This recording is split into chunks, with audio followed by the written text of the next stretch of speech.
नमस्कार, आप देख रहे हैं हेडलाइंस न्यूज। दिन भर की ताज़ा खबरों के लिए अभी सब्सक्राइब करें, साथ में बेल आइकन भी प्रेस कर लें। खबरों में आगे बढ़ने से पहले वीडियो को लाइक जरूर करें और अपने दोस्तों के साथ ज़्यादा से ज़्यादा शेयर करें। और आप किस राज्य शहर से न्यूज को देख रहे हैं, कमेंट में जरूर लिखें।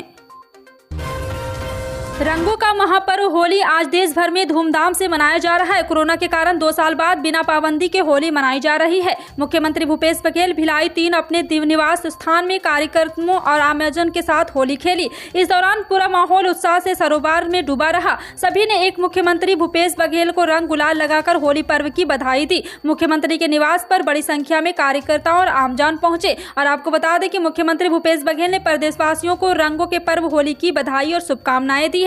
यह रंग खुशियों और मेल मिलाप का भी त्योहार है। कोविड-19 महामारी का प्रकोप कम होने और इससे संबंधित अधिकतर पाबंदियों को हटाए जाने के बाद छत्तीसगढ़ की राजधानी रायपुर में शुक्रवार को पारंपरिक तरीके से हर्षोल्लास से होली मनाई गई। शहर के विभिन्न हिस्सों में चौक चौराहों पर लोग एकत्रित हुए और ढोल मजीरों के स्थाप पर नाचते गाते रंगों से सरोबोर नजर आए। मुख्यमंत्री भूपेश बघेल ने भी अपने आवास पर होली मनाने की तस्वीरें सोशल मीडिया पर साझा की है। बिहार के मुख्यमंत्री नीतीश कुमार और विधानसभा अध्यक्ष विजय कुमार सिन्हा के बीच सदन में पदाधिकारी का शुक्रवार को तबादला कर दिया गया। बिहार के गृह विभाग द्वारा जारी एक अधिसूचना के अनुसार लखीसराय के अनुमंडल में आपको बता दें कि एक बार फिर से नीतीश कुमार को केंद्र के आगे झुकना पड़ा। पुलिस पदाधिकारी रंजन कुमार को उसी पद और पूर्व चंपारण जिले के अरेराज से स्थानांतरित कर दिया गया। 5 राज्यों में करारी हार झेलने के बाद कांग्रेस के अंदर ही बैठकों का दौर जारी है। ये बैठकें भी अलग अलग जगह अलग अलग नेताओं द्वारा बुलाई जा रही है। इस समय कांग्रेस 2 गुटों में बढ़ चुकी है। एक तरफ CWC वाली टीम खड़ी है तो दूसरी तरफ G23 का वो समूह है जो लगातार शीर्ष नेतृत्व को चुनौती दे रहा है। अब इस खाई को पाटने में लिए और 23 के नेता गुलाम नबी आजाद ने कांग्रेस अध्यक्ष सोनिया गांधी से मुलाकात की है। गुलाम नबी आजाद ने 10 जनपद से निकलने के बाद बताया कि सोनिया गांधी से मिलना कोई खबर नहीं, वो उनसे मिलते रहते हैं। इस बार भी आने वाले चुनाव को लेकर कुछ चर्चा हुई है। बिहार में इस होली सियासी हलचल की सुगबुगाहट तेज है। दरअसल सत्ताधारी एनडीए में शामिल विकासशील इंसान पार्टी के संस्थापक और मंत्री मुकेश सहनी के हाल के बयानों के बाद यह कयास लगाया जाने लगा कि राज्य की सियासत में कोई बड़ा उलटफेर देखने को मिल सकता है। हालांकि इस मामले को लेकर कोई भी पार्टी खुलकर बोलने को तैयार नहीं है। एक्शन मोड में आए पंजाब के नए बने मुख्यमंत्री भगवंत मान ने शनिवार को चंडीगढ़ में होने जा रहे पंजाब मंत्रिमंडल के गठन से पहले प्रदेश के डॉक्टरों से सरकारी अस्पतालों की दशा व दिशा में सुधार लाने को कहा है, जिससे चुनाव के दौरान उनकी पार्टी द्वारा किए गए वादे सच होते दिख रहे हैं। मुख्यमंत्री भगवंत मान ने सरकारी अस्पतालों को लेकर नया दिशा निर्देश जारी किया है। उन्होंने पंजाब के सभी जिलों के सरकारी अस्पताल के सर्जन और चिकित्सा अधिकारी व अधीक्षकों को निर्देश दिया है कि सरकारी अस्पतालों में सभी जरूरी इंतजाम करें ताकि मरीजों को किसी प्रकार की परेशानी न हो।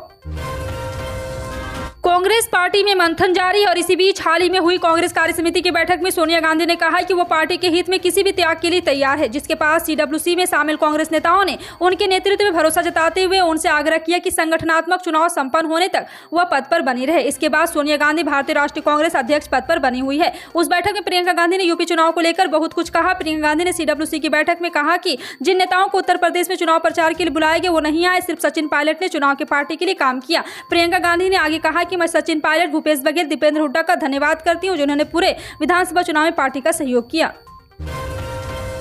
कई लोगों ने प्रधानमंत्री नरेंद्र मोदी के आपदा में अवसर के सूत्र की आलोचना की तो कई लोगों ने इसे अपना जीवन मंत्र बना और इसी को लेकर आधार फिर से शुरू किया। जी हां, आपको बता दें कि बड़ी खबर सामने आई। कोरोना महामारी कई लोगों को बहुत कुछ लेकर गई और कुछ लोग लेकर आई। कोरोना में गई नौकरी तो मजदूर बना यूट्यूबर। 3 लाख रुपये महीने तक हो रही है कमानी। जी हां, आपको बता दें कि एक यूट्यूबर बन गया मजदूर और इसी के बीच इसका गुंडा और मुंडा जिन्होंने कोरोना काल के निर्माण कार्य बंद हो जाने की वजह से अपनी नौकरी गंवा दी थी। इस तरह यह दिहाड़ी मजदूर की जिंदगी भी उस मोड़ पर आकर खड़ा हो गया। यहाँ समझ में नहीं आ रहा है कि आगे जिंदगी कहाँ लेकर जाएगी। ऐसे में उन्होंने अपना एक वीडियो बनाकर यूट्यूब पर अपलोड किया। जब ये वीडियो डाल रहे थे उन्हें इस बात का जरा से भी इल्म नहीं था कि वो जल्द ही यूट्यूबर का स्टार बन जाएगा।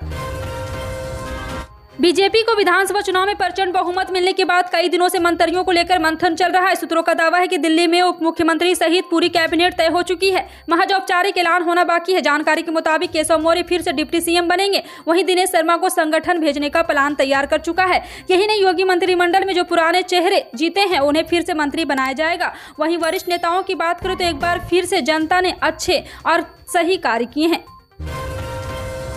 किसानों के लिए खुशखबरी है। अब छोटे और सीमांत किसान बिना गारंटी के 1.60 लाख तक का लोन ले सकते हैं। इसके लिए किसानों को किसान क्रेडिट कार्ड के लिए अप्लाई करना होगा। खास बात तो यह है कि इस योजना को पीएम किसान सम्मान निधि से भी जोड़ दिया गया है। वहीं सरकार ने किसान क्रेडिट कार्ड पर लगने वाले सभी बैंकों को प्रोसेसिंग चार्ज भी हटा दिया है। दरअसल केंद्र की मोदी सरकार किसानों के लिए कई तरह की योजनाएं चला रही है, जिससे किसानों को न सिर्फ खेती से सहायता मिलती है बल्कि आय भी दुगनी हो रही है। इसी तरह के किसान क्रेडिट कार्ड जो किसान के समय पर ऋण वित्त प्रदान करता है, जिसे पीएम किसान के नाम से जाना जाता है। पिछले साल ये सुविधा सभी डेयरी और मत्स्य किसानों के लिए बढ़ा दी गई।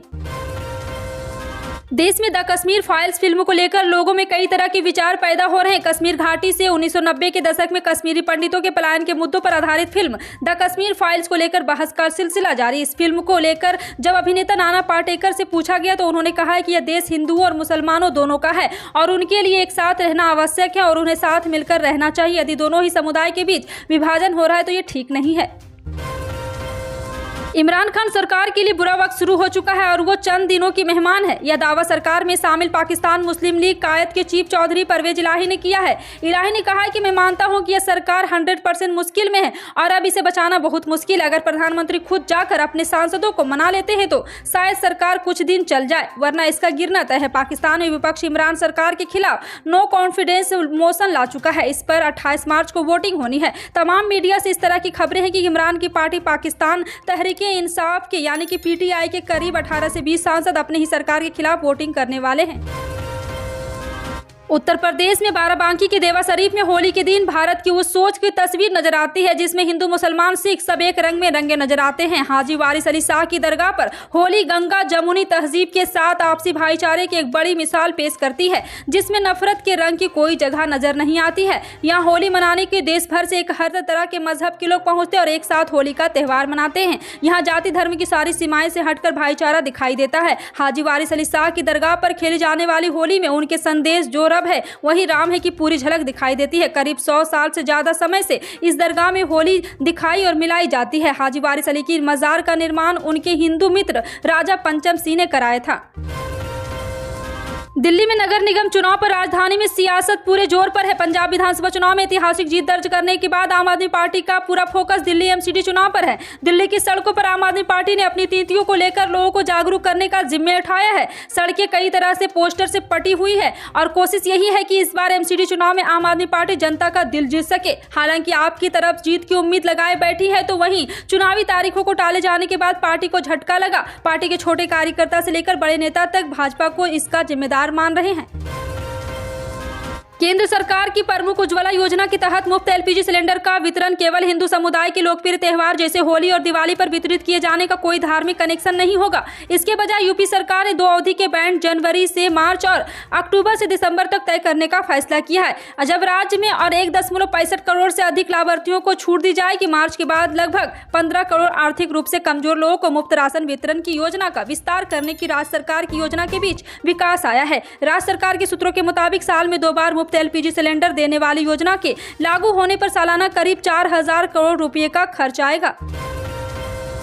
एक तरफ जहां बिहार सरकार ने फिल्म द कश्मीर फाइल को पूरे राज्य में टैक्स फ्री कर दिया है, वहीं दूसरी तरफ एनडीए सरकार के ही सहयोगी और पूर्व सीएम जीतन राम मांझी इस फिल्म के डायरेक्टर और कलाकारों के आतंकी कनेक्शन की जांच की मांग कर रहे हैं। एक तरफ जहां बीजेपी इस फिल्म को बेहद संवेदनशील बताते हुए लोगों को इसे देखने की अपील कर रही है, वहीं दूसरी तरफ जीतन राम मांझी का मानना है कि द कश्मीर फाइल आतंकवादियों की साजिश का एक बड़ा हिस्सा हो सकती है। मांझी ने शुक्रवार को ट्वीट करते हुए बात की कि आशंका जताई कि फिल्म द कश्मीर फाइल आतंकवादियों की एक गहरी साजिश हो सकती है।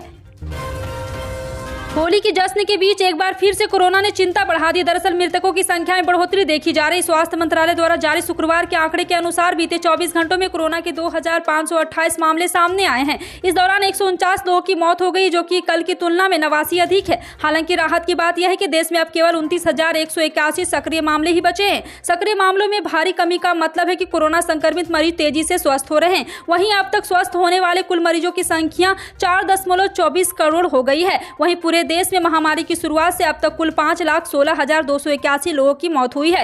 रोजाना संक्रमण दर की बात करो तो यह केवल 0.40% रह गई है, जो कि राहत भरी खबर है। आपका इन सभी खबरों पर क्या कहना है कमेंट सेक्शन में टाइप करके जरूर बताएं। पल पल की अपडेट जानने के लिए जुड़े रहें आप अपने हेडलाइंस न्यूज के साथ। मिलते हैं अगली बड़ी खबर में, तब तक के लिए जय हिंद।